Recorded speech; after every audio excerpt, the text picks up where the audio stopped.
Querida familia, bienvenidos a Creciendo en la Palabra. El Señor ha sido bueno con nosotros y nos ha permitido llegar hasta este punto para analizar juntos la lección número 8, Consolaos, pueblo mío.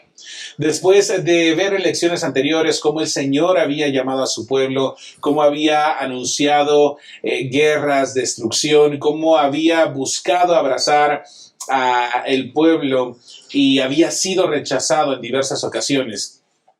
En esta ocasión, Isaías es el vehículo a través del cual Dios anuncia que el tiempo de ansiedad, el tiempo de sufrimiento de su pueblo había terminado. El Señor les dice, consolaos, consolaos, pueblo mío, dice vuestro Dios. Así que analizaremos cuál es el papel que juega nuestro Dios en estos momentos en los que el pueblo es llamado a confiar y a tener una estrecha relación con el Señor. Vamos a hacer una oración y entonces pasaremos a disfrutar de esa lección número 8. Señor, te damos muchas gracias porque nos permites tomar este tiempo para escudriñar las Sagradas Escrituras. Gracias por tu compañía, gracias porque eres tú quien da el conocimiento y la sabiduría para poder comprender el mensaje que tienes preparado para nosotros. Acompáñanos, Señor, suplicamos la unción de tu Santo Espíritu y que este mensaje que encontremos en las Sagradas Escrituras pueda tocar y transformar nuestras vidas. En el nombre de Cristo Jesús. Amén. Regresamos.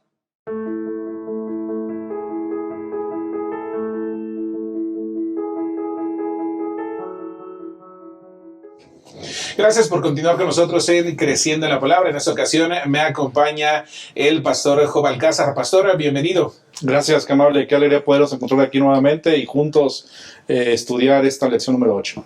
Gracias a Dios por ese privilegio. Y también estará con nosotros en el análisis de esta lección el pastor David Bocanegra. Pastor, bienvenido. Muchas gracias y bueno, contento de estar por aquí con ustedes en el repaso de la lección que sin lugar a dudas va a traer consuelo, pero sobre todo un panorama claro con respecto a lo que Dios espera de nosotros aquí. El Señor ha sido bueno con nosotros y nos ha permitido llegar hasta este momento. Después de momentos difíciles en la vida del pueblo de Dios, después de tiempos complicados, el Señor da consuelo a su pueblo, anuncia el fin de un castigo que habría de concluir en un futuro no muy lejano. Pastor Job, ¿cuál es el castigo que Dios había anunciado? Muy bien, qué bueno que es importante recordar lo que hicimos la semana pasada acerca de Ezequías y cómo él presentó las riquezas a los babilónicos y en lugar de presentar a Dios ante ellos, presentó los elementos que había triunfado y se vanaglorió. Así que esos elementos que encontramos en los anteriores capítulos y en la anterior lección, creo que nos ayudan a entender y comprender que ahora, por consecuencia de esa decisión que Ezequías tomó, ahora empiezan a tener dificultades. Hay que recordar que los capítulos 1 al 39 del libro de Isaías tienen que ver prácticamente con acontecimientos relacionados con la historia de Israel, con la vida del profeta. Pero a partir del capítulo 40, pastor, encontramos algo muy interesante. Encontramos un mensaje de parte de Dios que se enfoca en el futuro. Bajo dos elementos quiero resaltarlos. Primero, el exilio babilónico que va a suceder al pueblo de Judá y el regreso del remanente. Y el segundo, la venida del Mesías. Así que a partir del capítulo 40 encontramos esos elementos de consolación. Y por eso empieza diciendo el versículo 1, consolaos, consolaos, pueblo mío, dice vuestro Dios. Creo que después de tanta turbulencia y dificultades, se encuentran palabras de ánimo y de consuelo para el pueblo de Judá. Gracias. Había algunos situaciones previas con relación a lo que había sucedido, al castigo que Dios había impuesto. Hay diversas respuestas para esto. Asiria podría ser alguna de ellas, Babilonia podría ser alguna otra de estas preguntas. ¿Cuál es el contexto histórico bajo el asunto de la liberación, Pastor Bocanegra? Bueno, Pues resulta que el pueblo, como lo hemos visto en toda esta lección, el pueblo ha actuado mal. Su mal proceder le ha llevado a acarrear consecuencias. Por supuesto, esto, bajo el contexto o la comprensión que tienen ellos, es el castigo divino por sus malas obras. Y entonces han pasado por momentos difíciles allí con Asiria, con Seraquerib, también ahora con Babilonia, como la semana pasada lo mencionaba. Y también Isaías habla acerca de otras naciones y escribe mensajes en contra de ellos como naciones que también vinieron a traer destrucción al pueblo.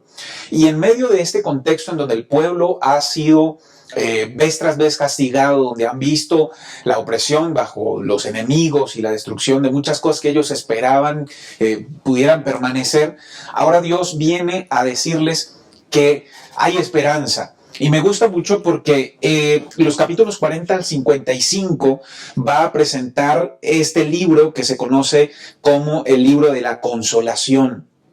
Viene un cambio en el tono en que Isaías ha platicado con el pueblo, viene un cambio totalmente diferente. Y yo creo, pastor, que viene muy bien ad hoc en este mundo en que nosotros estamos viendo, un mundo convulsionado en el que estamos viviendo, que de repente muchas personas sienten que Dios está castigando, sienten que de pronto Dios, aunque no castiga, se ha olvidado, o bueno, se sienten desamparados.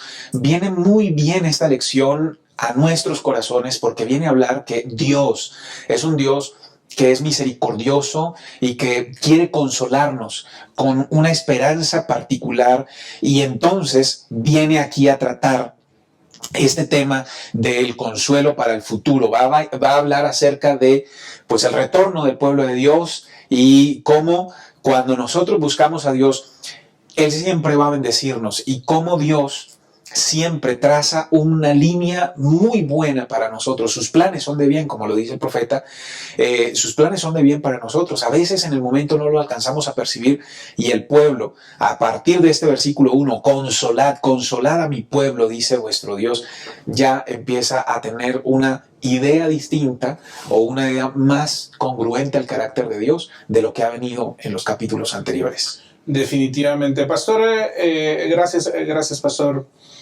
David. El Señor utiliza algunos métodos para hacer entender al pueblo que habría de llevar consuelo. ¿Cuáles son esos métodos, Pastor Job? ¿Cómo recibe el pueblo de Dios el consuelo?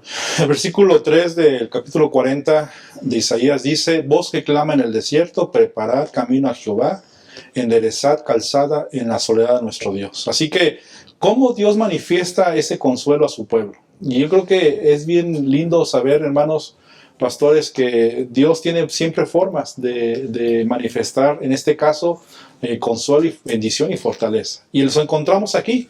Veamos, la primera forma es Isaías 40, versículos 3 al 5. Voy a leerlo y dice así, lo que ya leí: voz que clama en el desierto, preparad camino a Jehová, enderezad calzada en la soledad a nuestro Dios.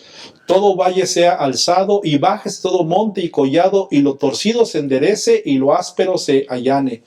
Y se manifestará la gloria de Jehová, y toda carne juntamente la verá, porque la boca de Jehová ha hablado. Así que encontramos aquí, la primera forma es preparando el camino.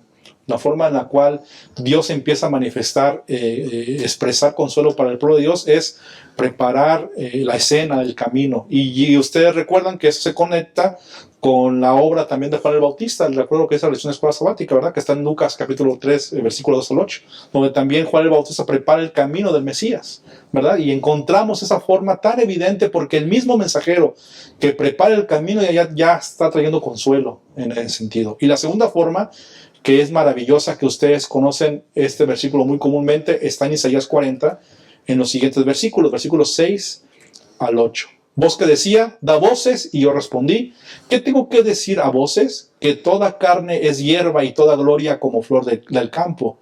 La hierba se seca y la flor se marchita, porque el viento de Jehová sopló en ella. Ciertamente como hierba es el pueblo. Y aquí viene el versículo que conocemos mucho: secase la hierba, marchitase la flor, mas la palabra de Dios permanece para siempre. Así que la segunda forma en la cual Dios da o quiere dar consuelo al pueblo de Judá en aquel tiempo es a través de la misma palabra de Él, al expresarnos aquí que permanece para siempre, creo que nos da una certeza de saber de que Dios tiene el control y que Él va a dar siempre un consuelo a su pueblo. Gracias, Pastor Job. Estos versículos también nos hablan sobre el hecho que Dios viene, Jehová viene, preparad el camino, es decir, llega un momento en el que el Señor habrá de volver, el Señor se manifestará nuevamente en medio del pueblo. Y Pastor David, ¿qué preparación se necesita para la venida del Señor? Bueno, recordemos la base del pacto de Dios con el pueblo. Acuérdate que Dios, el Dios de pactos, hace pacto con el pueblo suyo, pero son dos ingredientes los que están allí presentes. Uno es su palabra repetida en las generaciones venideras, su palabra como el eje central de vida, y su presencia en el templo. Esas dos cosas son los ingredientes básicos del pacto de Dios. Y lo que está sucediendo aquí en Isaías es que Dios les está diciendo, ok, ustedes, como no recordaron mi palabra, no aplicaron y vivieron mi palabra, se olvidaron de mi palabra, entonces mi presencia se retiró del templo. Pero ahora Él está anunciando, ok, voz que clama, está hablando, y el texto que leía el pastor Job, el versículo 8 del capítulo 40, la hierba se seca, la flor se marchita, pero la palabra de Dios nuestro permanece para siempre. Está hablando acerca de este ingrediente de la palabra de Dios que viene a aparejar la voz que clama en el desierto, va a preparar un camino. ¿Qué voz y qué clama? Bueno, la voz de un mensajero, que lo veremos más adelante, pero ¿qué clama? La palabra de Dios. Y la palabra de Dios va a presentar, y me gustaba mucho la comparativa o la ilustración que utilizaba el autor de la lección para decir que cuando un rey venía a visitar un lugar, pues era incongruente que anduviera brincando sobre el camino y se lastimara porque era un rey. Entonces, ¿qué pasaba antes de que el rey visitara una localidad? Bueno, iban obras de reconstrucción, de pavimentación, preparar el camino para que el rey entonces en su viaje no se maltratara, ¿no? Esta ilustración es muy bonita porque toma esta figura que nos presenta la venida del Mesías a través de Juan el Bautista, como el pastor Job ya lo introducía, y nos dice que el consuelo para el futuro, la realidad de un Mesías que viene a traer gloria a la nación, paz, armonía, a conciliar familias y a traer paz. La venida de ese Mesías está precedida por una predicación del Evangelio, la palabra suya. Y entonces, cuando hay una voz que clama, cuando hay palabra de Dios que no se marchita como la flor y la hierba, entonces la presencia de Dios es inminente. Entonces, como el aldeano, si yo soy aldeano de una de esas poblaciones, yo veo que hay emisarios de la realeza que vienen a preparar el camino, yo me emociono, digo, va a venir el rey. Y entonces es lo que está tratando de transmitir esa emoción al oyente primario de este libro de Isaías, del capítulo 40, es lo que está tratando de ponerle emoción. Y cuando yo lo veo a la luz del cumplimiento profético del Nuevo Testamento, San Mateo, como la primera venida de Cristo Jesús estuvo precedida, yo de verdad que digo, qué bonito es que hoy estamos predicando, utilizando estrategias que antes no utilizábamos. Estamos llegando a muchísimos hogares y yo digo, ¿no será que ya viene el rey y se está preparando el camino? Esto es parte del consuelo futuro para el pueblo. La presencia de Dios próxima ya va a llegar, pero los preparativos previos que están ligados a la palabra de Dios, a una voz que clama en el desierto. Por lo tanto, el trabajo de Juan el Bautista, su mensaje era arrepentíos porque el reino de los cielos se ha acercado. Así que la obra que corresponde a esos preparativos para esperar la venida del Señor es la disposición para alejarnos del pecado, para recibir el consuelo del perdón y la presencia de nuestro Dios. Vamos a hablar un poquito más adelante acerca de esto. Vamos a ir a una breve pausa. Quédese con nosotros, acompáñenos. El Departamento de Salud y Quiero Vivir Sano dan inicio al reto 8 y 8, donde fortalecerás tu sistema inmune ante la pandemia, practicando los 8 hábitos saludables durante 8 semanas. Pero, ¿cómo participo? Inscribirte es muy fácil. Contacta al pastor de tu iglesia o a un promotor de salud para llevar a cabo la inscripción. Una vez inscrito, es momento de invitar a otros a que se unan al reto 8 y 8 mediante una segunda tarjeta liga. Los invitados no adventistas podrán hacer la evaluación de su estado de salud antes y después del reto. Durante el reto 8 y 8 se darán de alta a un grupo de WhatsApp donde se les facilitará información y asesoría. Cada domingo habrán seminarios virtuales con profesionales de la salud. Cada promotor deberá llevar el seguimiento de sus invitados durante el reto 8 y 8.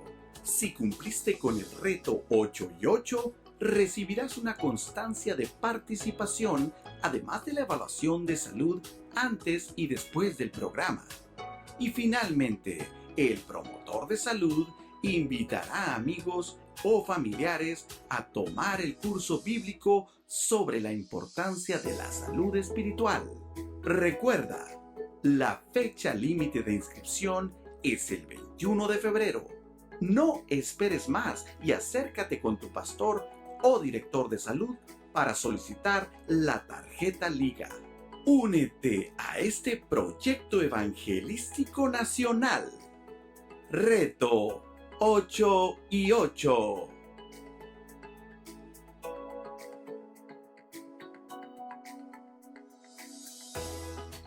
Gracias por acompañarnos en este segundo bloque de Creciendo en la Palabra, Mensajeros de Esperanza. Habíamos conversado un poco sobre el proceso de preparar el camino para el regreso del Señor. Y Pastor David, ¿qué otros elementos podemos encontrar en el Antiguo Testamento sobre esa preparación del camino? Bueno, mira, pastor, resulta que Isaías interesantemente habla acerca de cómo la gloria de Dios deja el templo, y en el Nuevo Testamento tiene su contraparte también, cómo deja, pero también entonces está presentando cómo la presencia de Dios viene y cómo se prepara. Y hablando de esa ilustración que el autor tomaba para ponerlo sobre la lección de la visita de un rey en una aldea de antaño, también era muy importante quién anunciaba, quién proclamaba. E Isaías se encarga en este nuevo capítulo, en este libro de la consolación que se va a presentar a partir del capítulo 40, de introducir no solo la preparación del camino, sino también el mensajero. En el capítulo 40, en el versículo 9, dice: súbete sobre un monte alto, anunciadora de Sión. Levanta con fuerza tu voz, anunciadora de Jerusalén. Y viene a complementarse en el capítulo 41, en el versículo 27, y dice: yo soy el primero que ha enseñado estas cosas a Sión, y a Jerusalén daré un mensajero de alegres noticias. Y entonces allí aparece este surgimiento de la necesidad de anunciar. El mundo necesita buenas nuevas. El mundo necesita que alguien que tiene una verdad que le alegra, le consuele, le da esperanza, lo comparta con los demás. Y esto es lo que aparece en Isaías. Está diciendo que Dios siempre se vale de mensajeros, Dios siempre se vale de anunciadores. Y me llama la atención que toma un mensajero masculino, una anunciadora femenina, y vamos a encontrar su contraparte más adelante, pero me llama la atención de que Dios está presentando la necesidad de hablar. Y bueno, dentro de este mismo contexto en el Antiguo Testamento, lo que está utilizando Isaías, una figura que utiliza allí Isaías, es acerca de las ideas de la proclamación de la liberación del cautiverio. Aunque Isaías lo enfoca al cautiverio babilónico, ya el salmista lo había hecho a la liberación de Éxodo. Y nosotros entonces tenemos esta parte también muy importante de entender que todo esto que Isaías está comentando tiene una proyección escatológica que nos impacta a nosotros, pero bueno, no me anticipo, nada más es comentarte que esta figura tan bonita que Dios está ilustrándonos viene a albergarnos a nosotros, número uno, una esperanza, pero también una responsabilidad muy importante. Gracias, pastor. El Nuevo Testamento también nos da algunas perspectivas sobre allanar el camino, sobre preparar el camino del Señor. ¿Qué tiene para nosotros el Nuevo Testamento, pastor Job? Definitivamente, así como se ha mencionado el hecho de que Isaías en el Antiguo Testamento, igual que Salmos, refieren a la importancia de predicar el Evangelio, el Nuevo Testamento pone también algunos elementos que conectan con Isaías. Es bien interesante poder ver la historia que ya mencionamos y que hemos recalcado otra vez, Isaías 40, versículos de 3 al 5, es una referencia muy clara acerca de Juan el Bautista, ¿verdad? Que ustedes bien recuerdan que quien fue el que preparó el camino para Cristo, el Verbo eterno, como dice aquí la lección, que llegó a ser la presencia del Señor encarnada entre su pueblo. Así que Juan el Bautista juega un papel muy importante manifestado en la profecía de Isaías 40, como lo estaba mencionando. Pero es también muy interesante resaltar que encontramos dos ancianos, dos líderes de iglesia, que son Simeón y Ana. Según San Lucas, el capítulo 2, encontramos ahí en los versículos 25 al 38, que tanto Simeón y Ana conocen a Jesús cuando es dedicado en el templo. Y al momento de ser dedicado, entonces ellos empiezan como mensajeros, hombre y mujer, como lo dice Isaías, ¿verdad? Empiezan a recibir esa esperanza de consolación que ya se había dicho en el profeta Isaías, y empiezan entonces a predicar el evangelio. Pero por supuesto también encontramos otro elemento más, que es una mujer, la profetisa Ana, que según lo que dice la lección y lo que encontramos en la prueba de nuestro Dios en Lucas 2:38, ella también es la primera en anunciar públicamente, de manera abierta, las buenas nuevas del Mesías que ha llegado al pueblo de Israel y que eso traerá consolación. Lo que Isaías dijo, ahora Ana lo está cumpliendo en su profecía, de acuerdo a lo que encontramos aquí en la prueba de Dios. Y también encontramos como otra mujer, lo menciona también la lección y Jesús lo expresa, esta mujer, María Magdalena, ¿verdad? Que también Jesús confía en ella, y esta mujer con una actitud de reconocimiento de que ha encontrado en su vida consuelo. Para ella el mensaje del evangelio es como una primicia, es como una expresión natural de lo que ella ha experimentado en su vida personal. Y creo que ustedes y yo tenemos la oportunidad también hoy en día de poder hacer esto, de poder compartir el evangelio, porque creo que hemos experimentado Jesús en nuestra vida presente y nos ha traído consuelo. ¿Qué tenemos que hacer? Ir y predicar y compartir el evangelio. Muchas gracias, Pastor Joven. Entonces, si vemos en perspectiva, el Antiguo Testamento nos muestra a una anunciadora, nos muestra a un mensajero, y el Nuevo Testamento nos muestra a Juan el Bautista, nos muestra a Simeón, nos muestra también a Ana y nos muestra a María Magdalena. Es decir, en el plan de evangelismo, en el plan de reproducir de las buenas nuevas, el Señor nos utiliza a todos. Pastor David, ¿cuál es el papel de la iglesia hoy por hoy como allanadores del camino, como preparadores del camino para el regreso de nuestro Señor Jesús? Bueno, si nosotros hemos seguido aquí la idea del mensaje, pues de esta introducción del capítulo 40 de este libro de Esperanza, nosotros vamos a darnos cuenta que Dios tiene un espacio para todos. Miren, a mí me llama la atención cómo ese Dios tan maravilloso incluye a mujeres, incluye a ancianos, incluye a todo el mundo. Es inclusivo. Y entonces está dejando en claro una realidad, queridos amigos. Falta el cumplimiento pleno de todas esas profecías que tienen un cumplimiento parcial en la primera venida de Cristo Jesús. Pero hace falta un cumplimiento pleno, un cumplimiento total. Y nosotros sabemos cuál es ese cumplimiento de la segunda venida de Cristo. Y vamos a encontrar más adelante alusiones a lo que ya Isaías está preparando desde aquí, hablando de Juan el Bautista, que más adelante otro profeta va a tomar y lo va a catapultar al tiempo del fin. Y nos incluye a ti y a mí. Y está diciendo, no importa si eres un niño, no importa si eres un joven, no importa si estás recién bautizado, no importa cuánto tiempo lleves, si tú eres impactado por una buena nueva como María Magdalena, tú tienes el privilegio y tienes la responsabilidad de salir y proclamar y allanar el camino, porque lo único que puede preparar este mundo para la venida de Cristo Jesús es las Sagradas Escrituras, es la palabra de Dios. Y entonces cuando yo leo la Biblia y entiendo un mensaje de esperanza, yo tengo que compartirlo, de eso se trata. Ahora, la Biblia maneja una misma línea de idea, y es que Dios se vale del instrumento humano para sus propósitos. Lo hemos visto continuamente en el Antiguo y en el Nuevo Testamento, Dios valiéndose de instrumentos humanos. Y si mucha gente quisiera que un mismo ángel viniera y predicara, pero no, Dios está dándonos la oportunidad a ti, se vale del instrumento humano de nosotros. No importa nuestro contexto, como el contexto de Magdalena, el contexto histórico de ella, lo que ella era, no importa si eres como un Simeón que tiene una estirpe distinguida, en fin, no importa quién eres, Dios quiere valerse de ti y de mí para que nosotros podamos evangelizar, podamos gritarle al mundo que Cristo Jesús viene y entonces allanemos y preparemos para su venida a este mundo. Muchas gracias, pastor. Definitivamente, para ser preparadores del camino necesitamos tener algunas características especiales, Pastor Job. Esta iglesia tiene características especiales. Juan el Bautista tenía características especiales. De igual forma, los mensajeros, la anunciadora, había algo especial en ellos. ¿Cuáles son esas características de esta iglesia para poder ser partícipes de el preparar el camino del Señor? Qué interesante, debemos recordar que otra vez lo hemos dicho frecuentemente, en el conflicto cósmico que hay un movimiento profético que ha sido levantado, que tiene ciertas condiciones o características. Y quiero enfatizarlo con Isaías 40, versículo 9, que ya lo leímos. Ese elemento, súbete sobre un monte alto, ¿verdad? Es decir, debemos tener disposición, debemos estar listos para hacerlo.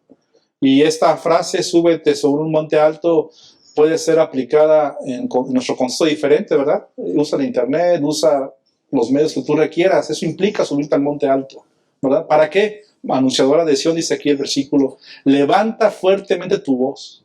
Otra característica que tiene que ver es que lo que vamos a compartir no es nuestro evangelio, no es nuestra idea, no es nuestro pensamiento. Es más bien el evangelio que predicamos, es a presentar, anunciar a un redentor que es Jesús, que se preocupa verdaderamente por ustedes y por mí. Así que, como dice San Juan 10:11, ¿no? Jesús es un pastor que cuida de manera tierna a sus ovejas y que viene por segunda vez. Eso implica levantar fuerte la voz con certeza, ¿verdad? Anunciadora de Jerusalén, ¿verdad? Implica obviamente aquí de que tenemos identidad, a quién pertenecemos a un movimiento profético que creemos que debe anunciar su verdad antes de que Jesús venga por segunda vez. Y yo creo que otro elemento más que está en Isaías 49 es no temas, di a las ciudades de Judá, ved aquí al Dios vuestro. Quien al final va a hacer la obra va a ser el Señor. Somos solamente instrumentos de Él y Dios va a tocar los corazones. No temamos, hagámoslo en nombre del Señor. Amén. Muchas gracias, Pastor Job. Valernos de los medios que el Señor nos ha dado, anunciar no nuestro evangelio, sino el evangelio del Señor, y Él hará la parte que le corresponde. Vamos a regresar a el último bloque de Creciendo en la Palabra.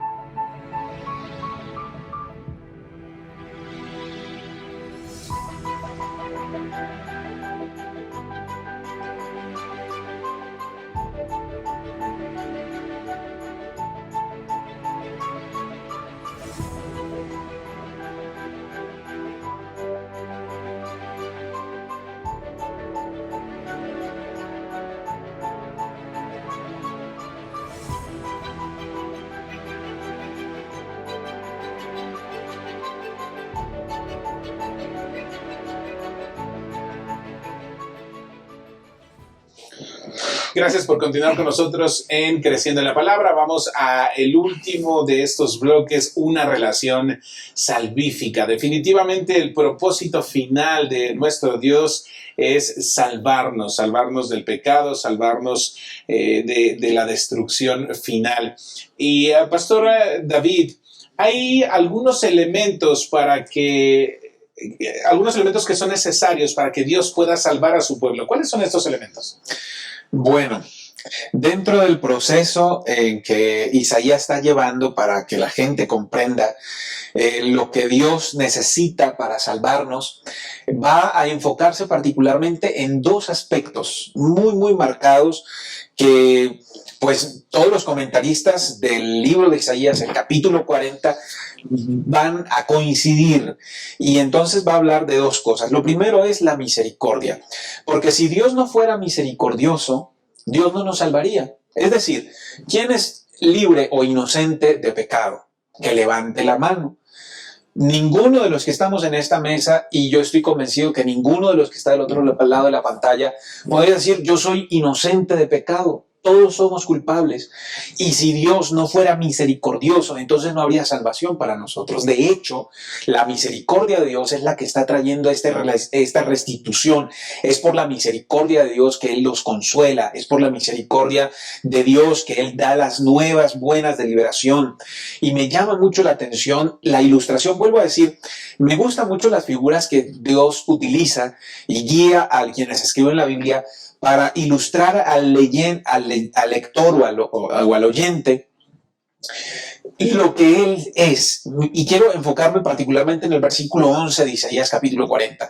Como pastor apacentará su rebaño, en su brazo llevará los corderos. O sea, no es el pastor que simplemente está allí parado en una esquina mirando los borreguitos allá haciendo lo que ellos tienen que hacer. No, es un pastor que toma en sus brazos a las ovejas, a sus corderos, y está presente. Y entonces está hablando de una empatía, de una misericordia que nos acerca con Dios, que le permite al oyente, que le permite al miembro del pueblo de Israel, al escuchar decir, ok, aunque yo no lo merezco, Él es misericordioso y Él me va a recoger. Y yo creo que hoy más de una persona, frente a tanta adversidad que vivimos, se ha sentido desconsolada, y de repente incluso Satanás puede trabajar en su mente diciéndole, tú no mereces, Dios no se va a acercar contigo porque eres así. Pero sabes, la misericordia de Dios, si tú estás dispuesto a escuchar su voz, a permitir que su palabra, como lo vimos en la sección pasada, haga cambios en ti, ese Dios misericordioso te va a tomar y la salvación de ese Dios te va a alcanzar a ti. Y el otro asunto, pues, es el poder. Pero yo me quedo con la misericordia hasta aquí en mi comentario, porque es algo que en este mundo casi no se ve, y que sin ese argumento, sin ese elemento, la salvación no sería real para ninguno de nosotros. Muy bien, muchas gracias, pastor. Y está el segundo elemento, ya lo mencionaba usted, que tiene que ver con el poder de Dios. ¿Cuál es el poder de Dios, pastor Job? ¿Qué relación tiene con la salvación? Qué interesante encontrar en este elemento algunas referencias bíblicas del poder de Dios y cómo se manifiesta Él. Ustedes recuerden lo de Job, ¿verdad? Que también la lección lo menciona.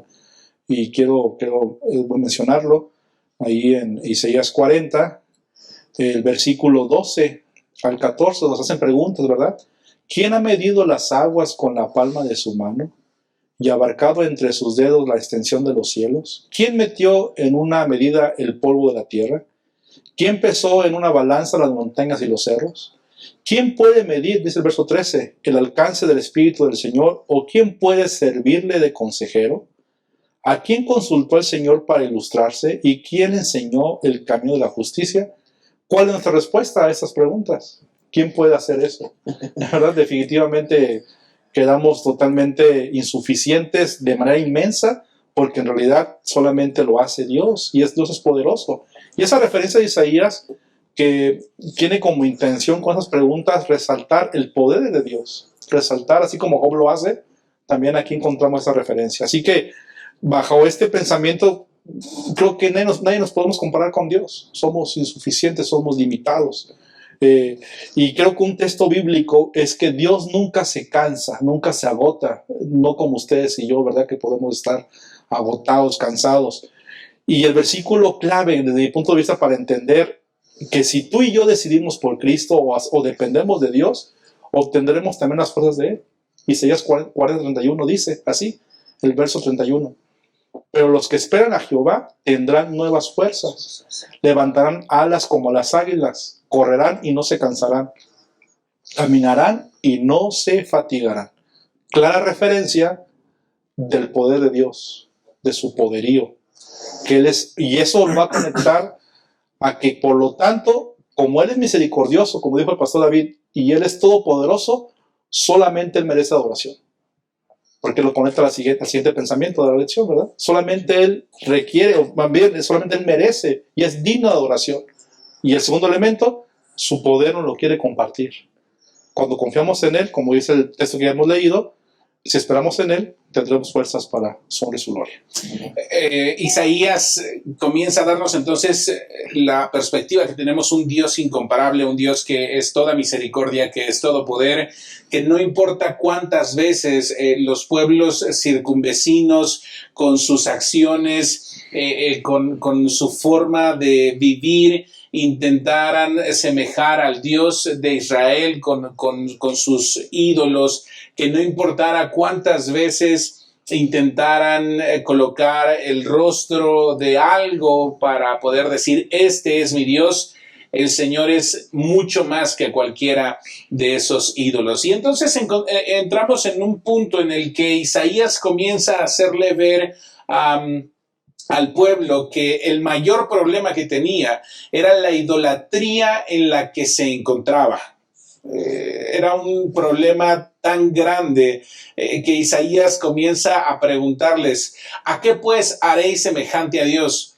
¿Qué imagen le van a hacer? Con todo esto que yo les estoy diciendo del poder del Señor, de la misericordia del Señor, ¿a qué puedes tú asemejarlo? Así que había un problema muy, muy fuerte con la idolatría, Pastor David. ¿Cuál era ese conflicto grande que tenía Isaías con la idolatría del pueblo? Bueno, recordemos cómo inició todo este trimestre de la lección, ¿no? Ustedes recuerdan que el pueblo de Israel estaba sumido en idolatría, habían decidido tomar las cosas en sus propias manos, resolver sus problemas de acuerdo a su propia convicción, a su propia creencia. Se habían sumido en el espiritismo incluso, que vimos en las primeras lecciones de este trimestre. Y lo que Isaías está tratando no es un problema que tuvo el pueblo en el pasado, sí lo tuvo, pero no solo ellos. Es un problema que el pueblo de Dios, la humanidad ha tenido, porque la humanidad necesita adorar. Es algo inherente, así como necesitamos respirar, necesitamos adorar. Y bueno, adoraremos dependiendo del concepto que tenemos de Dios, adoraremos. Y entonces, ¿qué pasaba? Bueno, que el pueblo estaba rodeado de otras naciones y esas naciones tenían una ideología muy clara con respecto a las deidades. Si ustedes recuerdan y estudian, las deidades sumerias, egipcias, todas las deidades son deidades que tienen unos sentimientos muy humanos, muy de nosotros, ¿no? Enojones, llenos de ira, había que contentarlos, darles ofrendas. Y lo que está haciendo Isaías aquí en el capítulo 40, en estos primeros 26 versículos, es tratar de llevar a la persona a entender la majestad y la soberanía divina, y les está diciendo que ese Dios de ellos es totalmente diferente a todos los dioses que puedan tener todos los pueblos circunvecinos, y que este Dios ofrece seguridad porque tiene poder, pero también empatía porque es misericordioso, y le genera al pueblo la seguridad y le disipa la idea de que Dios es indiferente. Y ahora, entonces, como resultado, esa es la pregunta retórica, los quiere llevar a eso, ¿no? Los arranca de la ideología, del contexto cultural en el que vive, para ponerlos en la perspectiva correcta de qué Dios tenemos nosotros. Y entonces, como consecuencia, la pregunta que él hace es, como consecuencia, entonces, tú debes vivir una vida diferente. Por eso, cierra el capítulo 40, más los que esperan en Jehová. Está diciendo que los que esperan en Jehová viven diferente, adoran diferente, tienen principios y conceptos diferentes, porque confían y esperan en Jehová, en el Jehová que él ya ha presentado, que es grande en misericordia y grande en poder. Y entonces presenta que la idolatría ha sido el problema de la humanidad. Sigue siendo nuestro problema. La idolatría nos separa de Dios. Mira, si yo me adoro a mí mismo porque me creo muy inteligente o muy guapo o muy listo, pues voy a tener un problema en adoración a Dios. Voy a dejar a Dios en segundo lugar. Si yo tengo un problema de idolatría con respecto a otras cosas materiales, yo le voy a dar la preeminencia a eso. Y entonces lo que el profeta Isaías está tratando con esta pregunta retórica del versículo 18, ¿a qué pues haréis semejantes a Dios?, es confrontarte y confrontarme y confrontar el pueblo de Dios. Ya entendiste quién es Dios, ya conoces al verdadero Dios, ahora tienes que vivir de acuerdo a ello, tienes que confiar en el Señor. Y entonces va a distinguir a los fieles de los demás, que a falta de fe, entonces toman los asuntos en sus propias manos, se sumergen en la idolatría, se sumergen en el espiritismo, se sumergen en el egocentrismo y dejan a Dios en segunda instancia. Y bueno, yo creo que nos alcanza hoy a cada uno de nosotros preguntarnos, ¿conocemos a Dios? ¿Tenemos una relación salvífica con ese Dios? Qué pregunta tan complicada, ¿no? ¿Conocemos realmente a Dios? Pastor Job, hoy por hoy, como iglesia, ¿enfrentaremos algún tipo de idolatría? Definitivamente creo que, como se ha mencionado, a lo largo de la historia, la humanidad se ha distraído, se ha alejado de lo que Dios quiere que hagamos en ese sentido. Y encontramos la referencia, ¿no?, de Israel, que intentó y se imaginó, intentó ilustrar a Dios con la forma de un becerro, ¿verdad? Y Dios encontramos claramente que rechazó de manera muy enfática ese intento de esa imagen que Israel realizó. Y también encontramos a lo largo de la historia en la Biblia cómo Dios no sugiere o no invita a que hagamos esto, sino más bien que pongamos un énfasis en adorarlo a Él por lo que Él ha hecho por nosotros sin ningún elemento idolátrico. Y yo creo que para poder responder lo que has preguntado, Pastor, el Elijah White lo dice muy, muy interesante en el libro de Testimonios, en el tomo 5, vean lo que dice en la página 231, dice así: cualquier cosa que los hombres amen y en la cual confíen y que sustituya al amor y la confianza completa en el Señor, se convierte en ídolo. Así que tenemos que pensar y meditar cada quien de manera muy individual si hemos puesto ya sea personas, circunstancias, cosas materiales o lo que sea por encima de Dios y en el cual estamos confiando más que en Dios, porque si pasa algo así, estamos haciendo idolatría ante el Señor. Dios nos ayude para poder no hacer esto en nuestra vida personal. Amén. Querida familia, amigos, hemos concluido este espacio de Creciendo en la Palabra, pero antes de irnos quiero preguntarles, pastores, sus conclusiones, Pastor Bocanegra. Ok, conclusión. La Biblia no describe a Jesús físicamente, a Dios físicamente. No dice si es alto, bajito, moreno, no. Pero abunda en el Antiguo y en el Nuevo Testamento de todos los atributos que conforman a Dios. Y me llama la atención que utiliza allí particularmente el kevod o kabod en el Antiguo Testamento cuando Moisés lo ocupa, para hablar ampliar la expresión, dejando claro que el accionar de Dios que está ligado con sus atributos, es decir, estos son los atributos de Dios y su accionar es coherente con esos atributos, y entonces trata de aclarar que ese accionar de Dios, la liberación, la salvación, la misericordia que Él ha tenido con su pueblo, es tan real como si estuviera físicamente presente, dejándonos en claro que si yo conozco a ese Dios así de forma real, si usted y yo nos podemos enlistar las cosas que ha hecho por nosotros, nos daríamos cuenta que Él es muy, muy real, tan real como cualquier otra cosa. Y ese Dios es maravilloso, sus promesas son reales y está al favor de nosotros, su pueblo. Así que, pues, lo mejor que nos puede pasar es esa relación con nuestro Dios y la comprensión de ese Dios, y eso va a iluminar nuestro día a día, por más oscuro, difícil, adverso que esté siendo. Ilumina la presencia de Dios con esperanza para que nosotros entonces, como decía la lección, podamos vivir consolándonos, producto de la presencia de Dios en nuestras vidas. Amén. Muchas gracias, Pastor. Pastor Job. Definitivamente tenemos que confirmar el mensaje de Isaías de esa semana: consolados, ¿verdad? Consolados. Esta frase y este pensamiento de que Dios quiere consolar a su pueblo lo encontramos a lo largo de toda la historia de la humanidad. Y definitivamente bajo este pensamiento tenemos que concluir: confiar en el Señor y saber de que Él va a consolarnos. Recordemos que en toda la época de la humanidad, el cristiano, el que busca al Señor, ha sido despreciado, ha sido perseguido, ha sido humillado, como quiera que sea, o ha estado en problemas por causa de Cristo, pero recuerda que ahora puedes encontrar consuelo en el Señor. Así que tengamos la certeza de que esa promesa es real para nuestra vida y que podemos confiar en Él. Amén. Gracias, pastores, por acompañarnos. Gracias a usted también por tomar tiempo para crecer en la palabra. El mensaje es muy claro. Cristo viene pronto y ese debe ser nuestro mayor consuelo en estos momentos de dificultad. Que el Señor les bendiga.